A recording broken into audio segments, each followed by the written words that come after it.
Hi everybody, Dr. Joe Dispenza here. I want to take a moment and teach you some basic tools to begin to change your life. When you invest in yourself, you invest in your future. Number one, take some time out of your busy lives to disconnect from your world. Shut your cell phone off, turn the TV off, power down your computer, sit your body down for a few minutes and close your eyes. Number one. Number two, take some breaths and center yourself. When you center your attention into the present moment, you have more energy to create with. When your mind wanders to the predictable future or the familiar past, that's normal. Just become aware of it. Keep working on settling yourself back down into the present moment. When you're in the present moment, you're the most creative. Number three, ask yourself, can I be defined by a vision of the future instead of the memories of the past? What do I want in my life? And take the time to answer the question. As you begin to contemplate and think about the answer to the question, you're changing your brain. When you make your brain fire in new sequences and new patterns and new combinations, that's the beginning steps of changing your mind. Next, decide on the emotions you'll feel when you begin to create that future, and teach your body emotionally what that future is going to feel like. And don't get up until you begin to feel those emotions. Next step, step number four, rehearse in your mind who you're going to be when you open your eyes, the things you have to do, the choices you have to make, the steps you have to take, and review them over and over again. Number five, you can't go to the future holding on to the biology of your past. Decide what thoughts you can bring to your future. Write them down. Thoughts like, I can't, it's too hard, I'll never change, I'll start tomorrow, what's wrong with me, it's someone else's fault. Decide on what behaviors or actions or unconscious habits you have to change. How do you talk? Do you complain? Do you blame? Do you make excuses? Do you feel sorry for yourself? Just become so conscious of those behaviors that you'll never go unconscious again. And lastly, you have to decide what emotions no longer belong in your future. That means if you want to be wealthy, you can't take lack. If you want to be healthy, you can't take insecurity or fear. You got to begin to condition your body to a new mind. If you do this every single day, your personality creates your personal reality. And your personality is made up of how you think, how you act, and how you feel. Change any one of those things and you change your life. And begin to measure the effects of you it cause. Give it a shot. Now, there's dangers to be in the present moment. There's dangers to express love. There's dangers to trust, because if you're living in an environment where survival is the credo, you're not going to want to close your eyes and go within. You're not going to want to trust anybody. You know, this is not a time really to relax. This is a time to be vigilant. So then people they can intellectually understand it, but they can't get to that level because they're always perceiving their environment as the jungle. So when we begin to overcome those emotions of stress that are highly addictive, the body is no longer being tormented like an addict. That is when the body to liberate energy, and that's when our heart starts to open, and that's when we start to believe in possibility again. So if our personality creates our personal reality, we make a decision first. We examine who we've been, and I call it crossing the river of change, from the old self to the new self. Crossing that river is going to be uncomfortable.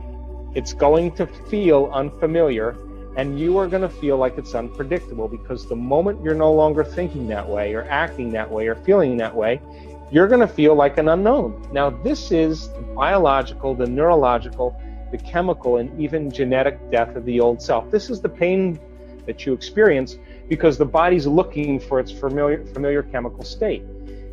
That pain is normal, and if you understand that that void, that unknown, is the perfect place to create in. That's the place you want to create in, and not to fear it, but to embrace it. And your body's craving the familiar chemicals that it's addicted to. then you might want to say when you're in that place, well, the best way to predict my future is to create it, not from the known, but from the unknown.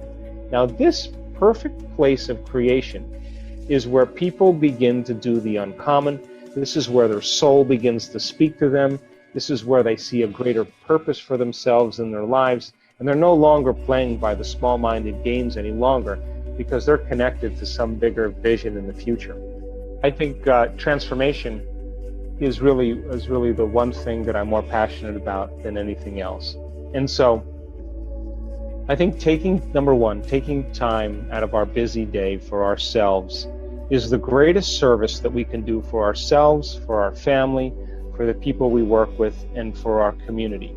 Now, if most people's attention is on their external environment, on their body, and on time, and they wake up every morning and they get out of bed and they do the same thing they've been doing for the last 20 years, then their body's already programmed into a predictable future. Their body's already on autopilot. They have a thought of the coffee pot, and the next thing they know, they have coffee in their hand. They have a thought of the shower, the next thing they know, they're in the shower. They have a thought about going to work, the next thing they know, they're in the car. So their body is following their mind. If they're living by the same emotions every single day, then their body, for the most part, is in the past because emotions are a record of the past. So finding the sweet spot of the present moment in our meditation is so highly important because the body has been trained to be in the future. So then most people, when they take their meditation and they stick it in as another thing to do so they don't have to feel guilty, that's not the answer either. Working with your body and understanding that it's the animal, and we do this in our workshops. We don't make them, we ask them in their meditations to really get to that point where they're unfolding in that infinite field of potentials as thought alone. In other words, if you're going to heal yourself by thought alone or create something in your life by thought alone, then you have to become thought alone. This is the key element where all of a sudden now, when you keep practicing bringing your body back into the present moment and you become aware that it's thinking about, well, what about this thing I have to do and this plane I have to catch and this contract I have to sign and that person I have to call, that's a predictable future. And you become aware that you're investing your energy into that reality because where you place your attention is where you place your energy. Or you're living by some emotion of impatience or frustration or vigilance, then you're siphoning energy out of the present moment and you have no energy to create with. So every time you become conscious that you're moving out of the present moment, and just like riding an unbridled stallion, every time you bring that body back into the present moment and you relax it back down into the present moment and you surrender into nothing, every time you do that, you're reconditioning your body to a new mind. In other words, you're not allowing your body to become the mind. Now, people will say, well, that's going to take a lot of work. And I say to them, well, what's the alternative? What do you want to do? You want to do drugs? I mean, nothing is going to help you to get to the present moment but you. And if you practice being present every single day in your meditations, you will be more present in your life and less preoccupied with that worst case scenario, that moment where something could go wrong and living by those hormones of stress. And your body then finally starts to trust you.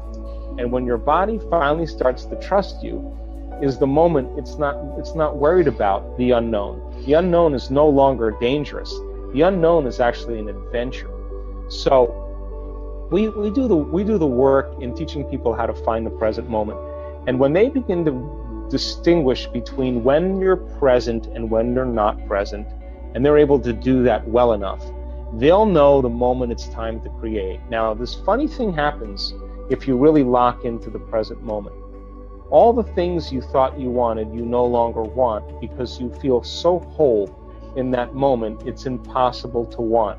Now, that's when duality begins to unify, and that's the moment now where you're no longer living in polarity. I call that the natural state of being. And so finding the present moment is one of the key elements that we use. Once you find the present moment, then the next step is to teach your brain and body emotionally what a new future is going to feel like. In order for you to do that, or in order for us to do that, we have to become conscious about how unconscious we are, and we've been talking about that. The more you don't allow that thought, that behavior, that emotion to slip by your awareness, the more prone you are to be Gandalf on the bridge. And that monster that he was facing symbolically was all of his energy that was invested in the ego and in the old self. And when the God within us stands up and says, "You may not pass ever again," that's the moment that the soul begins to speak.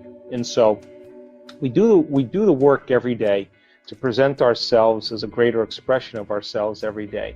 And in the beginning, it will feel unnatural, it will feel uncomfortable, but I swear there's been hundreds of people, once they start seeing the effects and they find true joy within them because they're pleased with themselves and they got beyond themselves. I mean, in the brain scans that we studied with people, I can tell you that when people get beyond themselves, they are so incredibly powerful. The self that's attached to the emotional body, that's attached to the pain, that's attached to the past.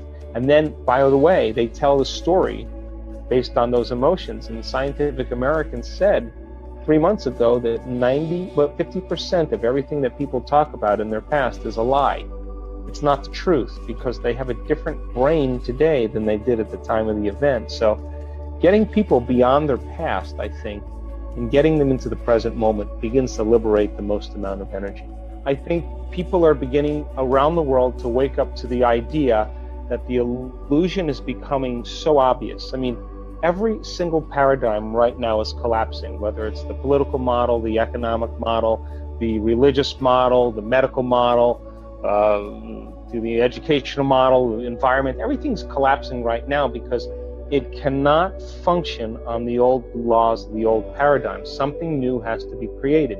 So then, how do we begin to become supernatural? We have to begin to do what's unnatural.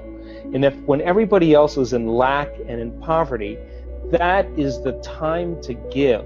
When everybody else is in fear and worried, that's the time to demonstrate courage.